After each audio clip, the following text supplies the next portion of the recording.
அகநானூறு பாட்டில் உள்ள சொற்பொருளுக்கு ஷார்ட்கட் பார்ப்போம்.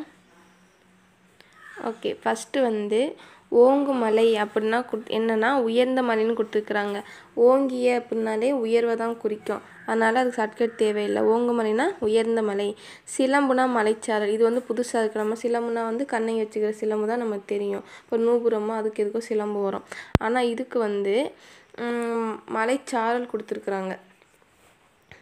அப்போ இதை எப்படி யோசிக்கலாம் அப்படின்னா, மலை வந்து எந்த மலை லை வருதுன்னு பார்த்துக்கிறோம். ஏன்னா இந்த மலை கொடுத்து சாரலும் கொடுக்கலாம், குண்டுலா கொடுத்து சாரலும் கேட்கலாம்.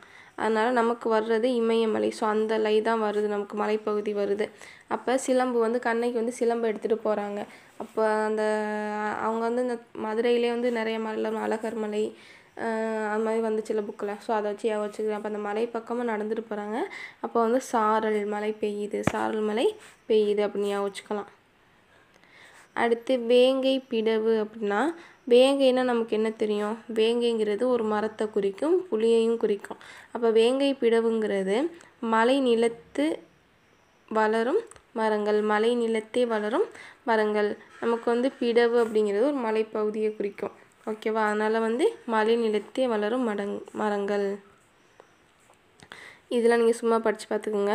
அடுத்தது வந்து பொதிய விழா கோட்டுகீர் அப்படின்னா தசை பகுதியிலிருந்து வெளிவராத நகங்கள்.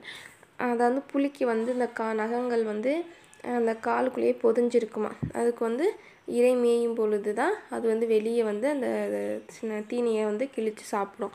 அப்போ அது எதுக்கு சொல்கிறாங்கன்னா, இங்கே வந்து புலி வந்து குருளையாக இருக்கும், குட்டி புலிக்கு வந்து அப்போ தான் பிறந்திருக்கும். அதனால் அதுக்கு வந்து அந்த நகங்கள் வந்து தசைப்பகுதியிலேருந்து வெளிவராது. அதெல்லாம் நீங்கள் சும்மா படிச்சுக்கிறீங்க.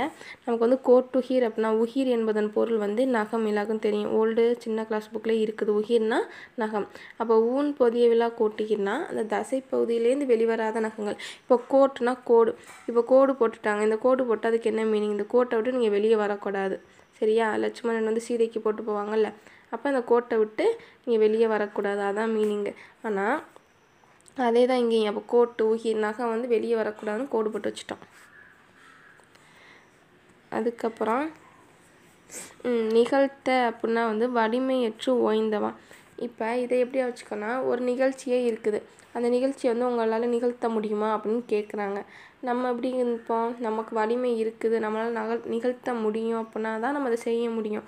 இல்லை எனக்கு வலிமை இல்லைப்பா, நானே ஓய்ந்து போயிட்டு என்னால் வேலை செஞ்சு ஸோ என்னால் நிகழ்த்த முடியாது அப்படின்னு சொல்லாட்டாங்க.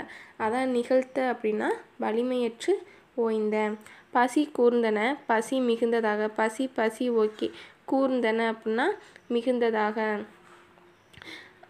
ஒருத்தனை வந்து கூர்ந்து பார்த்தோம்னாலே தெரியும், அவங்க வந்து எவ்வளோ பசி மிகுதியில் இருக்கிறாங்கன்னு கண்டுபிடிச்சிக்கலாம். அவ்வளோதான்.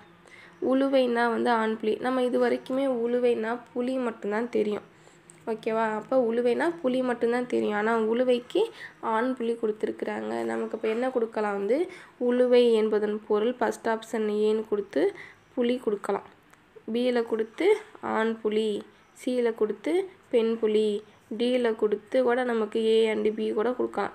ஸோ அவங்க வந்து இதை பொறுத்து. ஆனால் நமக்கு வந்து இது வந்து கொஞ்சம் டிஃப்ரெண்ட்டாக இருக்குது, இது மாதிரிலாம் கேட்கலாம். ஓகே, இப்போ உளுவைனா ஆண் புலி. உளுவைனா உழுகிறது. உழுகிறதுலாம் வந்து யார்? இப்போ டிராக்டர் வச்சு உழுவாங்கள்ல, கேர்ள்ஸாக போயிட்டு உழுவாங்க, இல்லை ஆண்கள்லாம் வந்து உழுது கொடுப்பாங்க வயலெல்லாம். அதனால் உழுவைனா ஆண் புலி. முடங்கர் அப்படின்னா முடுக்கான இடம். முடங்கர்னா முடு அப்படியே வந்துடும். இல்லைன்னா முடம் கட்டுவான்னு சொல்லுவாங்க, முடம் கட்ட போகிறோம் அப்படின்னு. அப்போ அதுக்கு ஒரு இடம் இருக்கும், அங்கே தான் போய் கட்ட முடியும். அடுத்து ஓர்க்கும் அப்படின்னா உற்று கேட்கும். ஓர்க்கும்னா இதை எப்படி வச்சுக்கோன்னா கோர்க்கும்னு வச்சுக்கோங்க. ஓர்க்கும் வந்து கோர்க்கும்.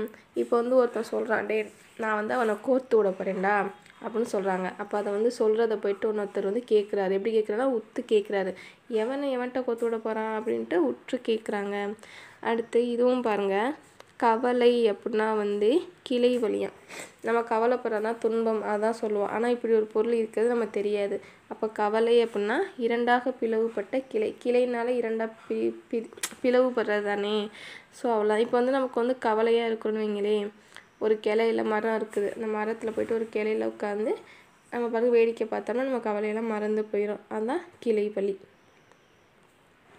அடுத்து உண்ணா உயக்கம்னா உணவும் உண்ணாத வருத்தம். உண்ணானாலே உணவு தான், ஓகேவா. உயக்கம் இப்போ வந்து நம்ம உணவு உண்ணாமல் இருந்தோம்னா நமக்கு வந்து உயக்கம் அப்படிங்கிறத மயக்கம்னு வச்சுக்கிறோங்க. உணவு உண்ணாமல் இருந்தால் நமக்கு வந்து மயக்கம் வந்துடும். மயக்கம் வந்தாலே நமக்கு வந்து மற்றவங்களுக்கு என்ன ஆயிரும், வருத்தம் வந்துடும். அதான் உணவு உண்ணாத வருத்தம். சாய் அப்படின்னா மெலிவுற்று. சாயில் ஆணை வடிச்சிருங்க. அப்போ மிச்சம் என்ன இருக்குது, சாய் இருக்குது. சாய்பாபா கோவில் தெரியுமா, சாய்பாபா தெரியுமா சாமி. அந்த சாமியை பார்த்தா அவர் எப்படி இருப்பார்னா மெலிவுற்று தான் இருப்பார், ஒல்லியாக இருப்பார். பெயர் உண்ணா நீக்கம். உன் பெயரை வந்து நான் நீக்கம் செய்கிறேன் அப்படின்னு யோசிச்சுக்கலாம். இல்லாட்டி நம்ம ஒரு இடத்துலேருந்து ஒரு இடத்து இடம் பெயர்றோம் அப்படின்னா இந்த இடத்த விட்டு நீங்கி இன்னொரு இடத்துக்கு போகிறோம், அதான் நீக்கம். அடுத்து மருந்து பிரிதி இன்மை. இது வந்து மருந்துனா மருந்து தான், இன்மைனாலே இல்லை, சரியா. அப்போ வேறு மருந்தொன்றும் இன்மையான். அடுத்து வினையிலேன் அப்படின்னா செயலற்று போயினேன். வினைனா செயலை குறிக்கும். வினை இல்லேன் அப்படின்னா வினை வந்து இல்லையே, இல்லைன்னா எனக்கு செயலற்று போயிட்டேன், என்னால் செய்ய முடியலை அந்த வினையை அப்படின்னு சொல்கிறாங்க. இங்கிட்டு கீழெல்லாம் இல்லை. அடுத்து எரிமருள் வேங்கை அப்படின்னா நெருப்பை ஒத்த வேங்கை மரம். நமக்கு வேங்கைங்கிறது புளியையும் குறிக்கும், ஒரு மரத்தையும் குறிக்கும். எரிங்கிறது நெருப்பு, அப்போ நெருப்பை ஒத்த வேங்கை மரம். மருள்ங்கிறது உவம உருபு, அதாவது இங்கே மருள்ங்கிறது ஒத்த அப்படிங்கிற பொருள் வருது. அன்னமான ஒப்ப உரலை இதெல்லாம் வந்து ஓம உருபா, ஸோ அதனால இது ஓம உருபுன்னு சொல்லியிருக்கிறாங்க, நல்லா பார்த்துக்கிறணும். தோகை அப்படின்னா மயில், ஸோ மயில் தொகை சேர்ந்து படிச்சுக்கலாம். அதுக்கப்புறம் ஆள் அப்படின்னா வந்து அசை நிலை. ஆள்னா ஆள், அந்த ஆளை பாரு எப்போ பார்த்தாலும் அசைஞ்சுக்கிட்டே இருக்கிறான் அப்படின்னு சொல்கிறாங்க, அதான் ஆள் அசை நிலை. வதுவை என்பதன் பொருள் திருமணம் எல்லாருக்கும் தெரியும். அடுத்து அயரனா நிகழ்த்த. இப்போ தான் நிகழ்த்த பார்த்தோம். செயலற்று நம்ம ஒரு ஓய்ந்த நிலை தான் நம்ம நிகழ்த்தவன் படித்தோம். ஸோ அதுவே அயரை தான். நம்ம அயர்ந்துட்டோம்னாலே நம்மளால் எந்த ஒரு நிகழ்ச்சியும் நிகழ்த்த முடியாது. அடுத்து பின்னிரும் கூந்தல் அப்படின்னா பின்னப்பட்ட கரிய கூந்தலாம் அல்லது பெரிய கூந்தல், ஓகேவா. இதுவும் கூந்தல் வரலாம். பின்னுனாலே பின்னுறது பிரச்சனை இல்லை.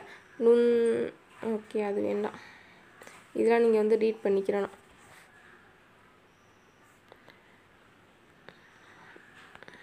அடுத்தது வந்து திருக்குறள் வருது, அது அடுத்த வீடியோவில் மொத்தமாக பார்ப்போம். தேங்க்ஸ்.